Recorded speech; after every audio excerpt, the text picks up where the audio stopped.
activity is about giving the right amount of chocolate to each person. So it's all about the chocolate, folks. I'm all for it. I just love chocolate. Japanese chocolate companies make half their annual sales during this time of year. In the 1980s, the Japanese National Confectionery Industry Association, they launched a successful campaign to make March 14th the reply day. Okay, this is a reply day. This is what's really cool about this, where the men are expected to return the favor to those who gave them chocolates on Valentine's Day, calling it once again White Day, and that's for the color of the chocolates being offered. Now, what's kind of cool about this, cool for the ladies, men are expected to return gifts that are at least 2 to 3 times more valuable than the gifts they received. Okay? And not returning the gifts is perceived as the man placing himself in a position of superiority. And if the man returns a gift of equal value, it's considered as a way to say that their relationship is cut short or it's over. So I guess you don't want to receive a gift that is matching yours in value. But it's, originally in Japan, chocolate was considered to be the Valentine gift. Okay, but it's also common to give gifts of jewelry and clothing now. And it's the kind of tradition that I kind of like as far as that, because look, I like chocolate. I really do. So if I gave my love interest, let's say a 1-pound chocolate bar, that's a nice size, he would be expected to get me at least a 3-pound chocolate bar. Fabulous. I love it. Right? So, I mean, or whatever, 3 times the value, whatever. So now I've just went over a few countries that I find fascinating and their take on Valentine's Day. I will let you know there are quite a few countries that don't celebrate Valentine's Day, or that have even deemed it illegal and banned Valentine's Day altogether. There were other countries where Valentine's Day hasn't quite grasped a good hold, as far as custom as Japan or the United States has. If you take a look at Denmark, they do celebrate Valentine's Day, but probably only about 1/2 of the people get some kind of gift for their significant other. It's not as well popularized over there in Denmark. So this is just some of the history of Valentine's Day and some of the traditions in just a tiny little bit of other countries. Now, we're coming up on a short break. And when we do come back from this, we will be getting into some Valentine's Day mayhem, along with some of the hauntings that go along with them. And I will tell you, these stories are absolutely fascinating. You would think that Valentine's Day is romance and love. Well, let me tell you, that is not always the case. So with that, we will be right back with more Ghost Talk Radio, broadcasting live on WBHM DB.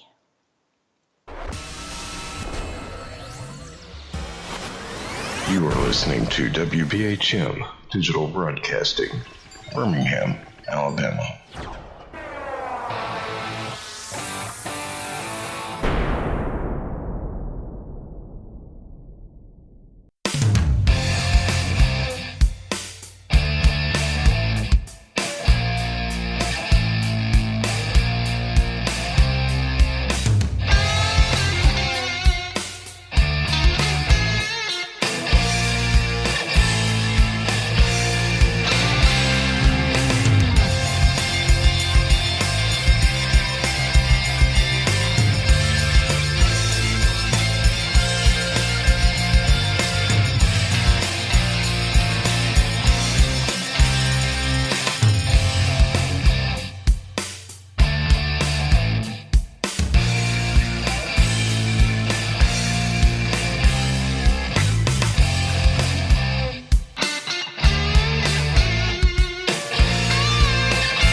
Thank you for listening to WBHM Digital Broadcasting out of Birmingham, Alabama. The time is 23 minutes after the hour.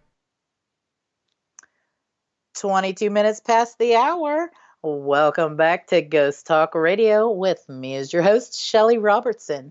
If you just tuned in, I invite you all to join me in chat at WBHM-DB.com, where you can ask me any question you may have or share any Valentine's Day haunting stories of your own. As I've been talking about prior to the break, some of the history about Valentine's Day traditions in other countries. Well, now we are going to get into some of the Valentine's Day madness and mayhem. So, if you just tuned in and you missed the first part of the show, no worries. You can catch the full show archive on Spreaker, Google Play, iTunes, and iHeartRadio at your leisure. Now, of course, Valentine's Day is not just a day for lovers or for those professing their love for their partner, friends, or family, or what have you.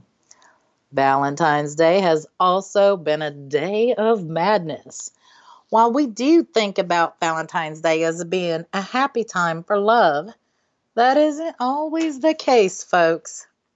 It has also been a chosen day for scorned lovers and a day for tragic and horrific events, and of course, hauntings that surround these events. So now let's take a look at some of these. Valentine madness and mayhem for this part of the show just would not be complete if we didn't talk about the Valentine's Day Massacre. Yes, folks, the Valentine's Day Massacre. There's a huge story and a lot of back prop along with this story because it does involve, the mobsters. But I will shorten it for this segment. This actually happened on Valentine's Day in 1929, and it was the murder of 7 members and associates of Chicago's North Side Gang. Now, the men were all gathered at a Lincoln Park garage on the morning of Valentine's Day, of course, where they were lined up against a wall, and they were shot by 4 unknown assailants, 2 of which were dressed like police officers. Now, 2 of the shooters were also said to have Thompson machine guns, just spraying bullets right down the line. Now, of course, you call them also Tommy guns for short. Now, this incident, it resulted basically from the struggle to control organized crime in the city during Prohibition between the Irish North Siders and the Italian South Side rivals led by Al Capone himself. Now, the perpetrators in this crime have never been conclusively identified, but people working for Al Capone were suspected of playing significant roles, as were the members of the Chicago Police Department. Yes, the police department, wanted revenge for the killing of one of the police officer's sons. There was actually, during this massacre, one survivor during this gun battle, and his name was Frank Gusenberg.